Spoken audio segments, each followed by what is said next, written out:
Welcome back. You're still tuned in to News and Views with myself, Salailo Makwidiri, right here on Salam Media, your home of humanitarian journalism. In a bit, we'll be turning our focus to the escalating diplomatic tensions between Canada and India. Canada's accusations against the Indian government alleging involvement in the killing of Sikh separatist Hardeep Singh Nijjar have led to rapid diplomatic fallout within both countries, both countries expelling diplomats and straining what were already fragile relations. And joining me in a bit is Nazir Ganaie. He's the head journalist at the Kashmir Observer, and he's coming to us live from Kashmir, and he'll be helping us unpack the political undercurrents driving this current standoff between the two countries, and the significance of the Khalistan movement and what this means, not just for the bilateral relations between Canada and India, but also for South Asia's complex political landscape. Nazir, thank you so much for joining us. Welcome to Salam Media. Really appreciate you giving us your time. Thank you so much, Salilo, and thank you so much, Salam Media, for inviting me again. I think first and foremost, we can just start by you giving us, context to this diplomatic standoff between India and Canada. Where does it stem from? And if you can just give us a bit more, insight on the Sikh separatist Hardeep Singh Nijjar. I think this is an unprecedented development that has happened between Canada and India, and the parleys were going on. They were, on the diplomatic side, these meetings were going on. But I think at the end of the day, both the countries decided that they will pull off their diplomatic, connections, and this is an unprecedented moment as far as this South Asia is concerned, because Canada is a very important country as far as this whole region is concerned. And at the same time, India and Canada held a very deep relationships as far as the economic trade is concerned, and other cultural aspects are concerned.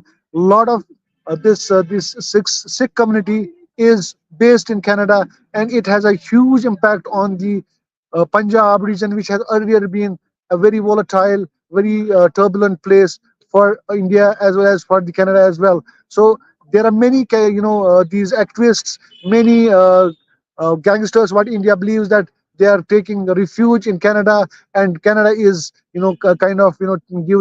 giving them shelter. While as on the from the Canada side, the Canadian government has also accused Indian government that they are harboring their agents in Canada and getting some of their citizens killed. So this has led to an unprecedented move for Canada to push their diplomats away from the country, and also this Indian diplomats and Indian foreign policy has also been at the halt right now. So this is the situation right now between Canada and India. And recently we have seen how these statements from Chief Minister from Canada, and also from the top-notch bureaucracy, top-notch diplomacy, and Prime Minister's office have gone out in the public, also maintaining silence and not talking much about what is actually happening inside the Canadian, government and Canadian land. So there are many things that need to be understood. This is not going to be a halt of these ties, but it is also going to create a lot of issues. There are gangsters, which recently a top politician was killed in Bombay, Mumbai, the business capital of India, and this Baba Siddiqui was killed. Is accused of being close to Salman Khan, and he was killed for having an affiliation with Salman Khan. And the claim of the death was by the Bishnoi community, which is seen to be in the Canadian land, which is seen to have the good relations on the Canadian land. Mm, mm, mm. I want to touch a bit on this Khalistan movement and its impact. They've once again resurfaced in these diplomatic tensions between Canada and India.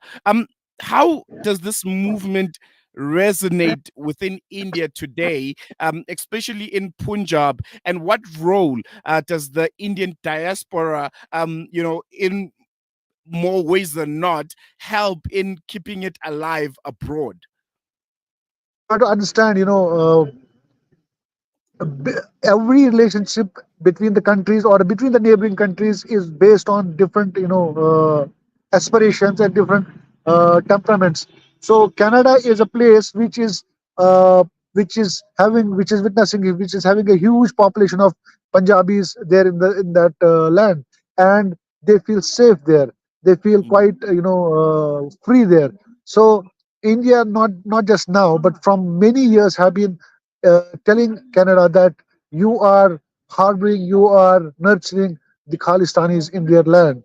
So this discussion has been going on from many years, and there are many people, many accused people in the Khalistani movement who are right now in Canada. So they believe that Canada is hand in glove with that Khalistani movement, and we have seen over the years, like Khalistanis get soft corner from Canada government over the years, and this is not going well with the Indian government. This is not going well with the top, diplomatic ties of the India. So this is creating a lot of issues, and besides that, these gangsters and other, these well established activists are right now also in Canada. So this is creating a lot of issues as far as the diplomatic ties are concerned. That is why India finally, because this is a very unprecedented moment, if two countries decide to end their diplomatic relationships, this is something that is not seen in many of these years. And India is a country which believes that they need to have ties with every country, and also at the same time, the Prime Minister Modi, who is in the office for the third term, has gone to the nook and corner of the world just to establish that foreign policy, foreign diplomatic connections. But this Canada story has been quite heavy on the BJP government in India. mm, mm.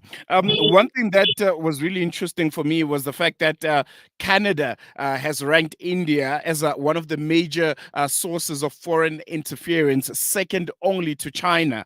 From your perspective, how does India manage these accusations while also balancing its domestic and international interests? We have seen that the Prime Minister's office, the Foreign Minister's office, have clearly denied these allegations that we are getting involved in any kind of interferences. It's not a matter of breaching the sovereignty of any other nation. They have clearly denied that these are accusations. But at the same time, we have seen a clear stand from the Canadian government on these things, and Canadian government has already initiated the process of pulling off these Indian diplomats from their land. So this is an unprecedented movement. Somewhere it's a failure of the diplomatic ties.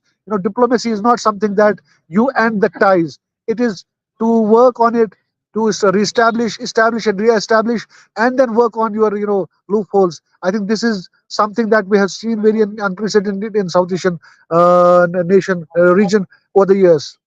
Mm, mm. I want us to and take a quick definitely Kha- break. and definitely Yes. Khalistani movement is going to be a very it's going to be a hot issue between the two countries.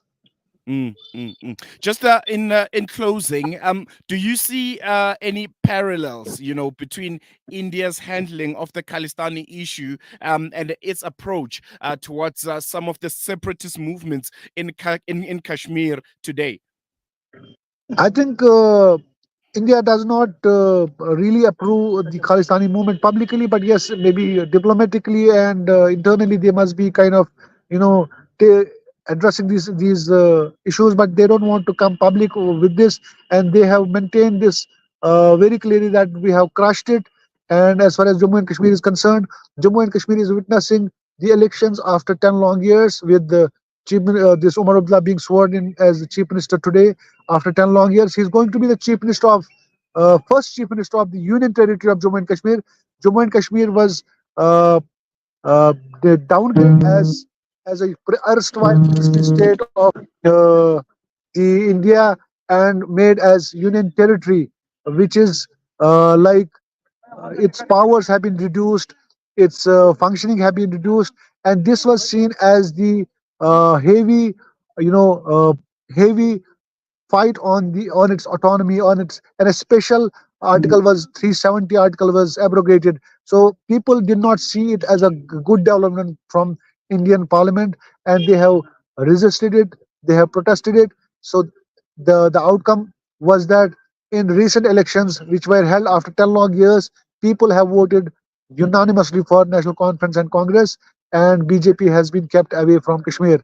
So this clearly shows that they don't approve 2019 decision which India took to downgrade Jammu and Kashmir as a union territory, and also abrogate its special status, which is Article 370 and 35A. So, a lot of interesting developments are coming from Jammu and Kashmir. Now, people are seeing how this chief minister is going to operate.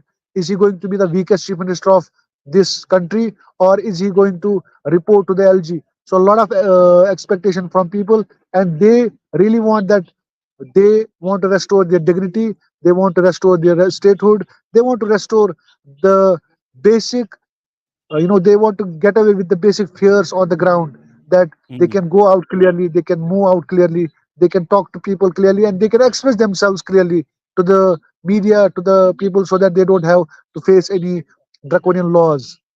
All right. I think we're going to leave it on that note, Nazir. Thank you so much for giving us your time, and all the best to Kashmir and its formation of the new government. Thank you so much. There you have it. Yeah, really, really interesting times ahead of us. Canada and India relations. I think if you just take into context just how many Indian people are currently residing in Canada, and just the relationship between the two countries and how it has developed through the years. This is definitely an unprecedented step where they've both called out each other's diplomats and saying, "Oh, this is where our relationship comes to an end." Eh? Really interesting times ahead. But we're going to take a quick break. When we come back, we'll be shifting our focus back to right here in South Africa. We are grappling with a water provision crisis, and it is affecting thousands and thousands of people. And one of those was actually one of our own, producer, Nasrin Naidu, this morning. Woke up, taps dry.